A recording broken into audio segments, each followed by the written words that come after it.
নারীকে এগিয়ে আসতে হলে তার সেই পরিবেশটা তৈরি করতে হবে। তার কারণ নারী যদি এগিয়ে আসতে গিয়ে বাধার সম্মুখীন হয় তাহলে তো সে নিজেকে প্রকাশ করতে পারবে না। যদিও বাংলাদেশ নারীরা অনেকটা এগিয়ে এসেছে, তবুও অনেক এখনো তারা বৈষম্যের শিকার। এখনো তারা নানা রকমভাবে তাদেরকে দাবিয়ে রাখা হয়। সামাজিক নিরাপত্তা নেই, রাস্তাঘাটে চলাফেরার নিরাপত্তা নেই, ফলে তারা এগিয়ে যে আসবে অনেক ক্ষেত্রে গার্জিয়ান তাদেরকে আসতে দিচ্ছে না। তারপরে তার বাল্য বিবাহ, বিভিন্ন কারণে তারা অনেক সময় পুরো শিক্ষা গ্রহণ করতে পারে না, ঝরে পড়ে। এটা পুরো পরিকল্পনা কিন্তু জুলাই কন্যারা করেছে, পুরো শ্রম কিন্তু জুলাই কন্যারাই দিয়েছে।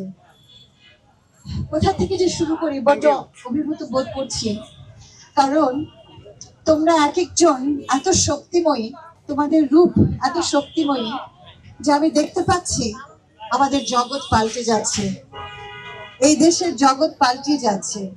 জুলাই মানে অত্যাচারের অবসান, জুলাই মানে অন্যায়ের অবসান, জুলাই মানে নতুন যুগের সূচনা, জুলাই মানে কন্যাদের, মেয়েদের সম্মান, মাথা উঁচু করে দাঁড়াবার সময়। জুলাই মানে আমি ভয় পাবো না, জুলাই মানে আমি প্রতিবার ফিরে ফিরে আসব। যতবার অন্যায় হবে, যতবার অবিচার হবে, জুলাইয়ের জন্ম হবে, জুলাই কন্যাদের জন্ম হবে, এবং তারা আগামী দিনে তোমরা যে ইতিহাস তৈরি করলে, তোমরা ইতিহাস তৈরি করনি, তোমরা ইতিহাসের নায়ক হয়ে গেলে। এই ইতিহাস মুছে দেবার নয়।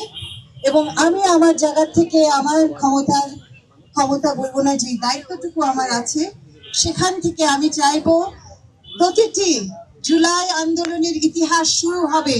মেয়েরা রাস্তায় নেমে জুলাই আন্দোলনের সূচনা ঘটিয়েছে, মেয়েরা প্রথম স্লোগান তুলেছে, মেয়েরা প্রথম প্রতিবাদ করেছে।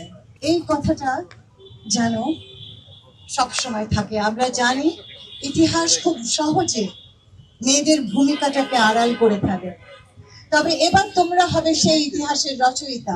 যে আমাদের যে 11 জন শহীদ পরিবার আছে, সেই 11 জন নারী শহীদদের স্বীকৃতির জন্য তারা কি কি ধরনের উদ্যোগ গ্রহণ করতে পারে, কারণ আমরা এখনো পর্যন্ত দেখিনি যে তাদের পক্ষ থেকে খুব যুগান্তকারী কোনো উদ্যোগ তারা গ্রহণ করেছে। আর দ্বিতীয়ত, সারা বাংলাদেশে যে নারীরা রাস্তায় নেমে এসেছিল, আমাদের যে গৃহিণীরা, আমাদের আম্মারা, তারা যে রাস্তায় নেমে এসেছিল, তাদের কোনো অবদান কিন্তু এই মুহূর্তে আমরা স্বীকৃতি হয়তো দেখি না। যে নারীরা এসেছিল তারা আবার আগের মতো ঘরে ফিরে গেছে। তো আমি বিশেষ করে নারী ও শিশু বিষয়ক মন্ত্রণালয়কে অনুরোধ জানাবো যে আপনাদের হাতে যেহেতু সুযোগ আছে, আপনারা এই নারীদেরকে খুঁজে বের করুন। আমরাও আছি, আমরাও সাহায্য করব। সারা বাংলাদেশে মেয়েদেরকে পুনরায় রাজপথে আনতে এবং মেয়েদেরকে একজোট করতে বর্তমান যে সরকার, অন্তর্বর্তীকালীন সরকার, তাদের বিশেষ ধরনের সহযোগিতা আমাদের প্রয়োজন। নানান ভাবে যে মেয়েদেরকে হ্যারাসমেন্ট করা হয়, নানান ধরনের আজে বাজে কথা শোনানো হয়। 5 আগস্টের পরে আমি বিশ্বাস রাখি যে এখানে একটা মেয়েও নাই যার সাথে কোনো ধরনের সোশ্যাল মিডিয়ায় বুলিং হয় নাই। আপনারা কি বলতে পারবেন আপনাদের সাথে সোশ্যাল মিডিয়ায় বুলিং হয় নাই? হয়েছে। কিন্তু আমরা দেখতে পাই কি, যতবারই আমরা বলি যে আমাদের সাথে সোশ্যাল মিডিয়াতে বুলিং হচ্ছে, হ্যারাসমেন্ট হচ্ছে, ততবার দেখা যায় আমাদের কর্তৃপক্ষরা চুপ মেরে থাকে। যে এই যে মেয়েরা এভাবে করে অনবরত হ্যারাসমেন্টের শিকার হচ্ছে, যেভাবে করে নিপীড়নের শিকার হচ্ছে, এটার আপনারা বিচার করবেন, এটার আপনারা বিহিত করবেন, তাহলেই শুধুমাত্র 14 জুলাই সার্থক হবে।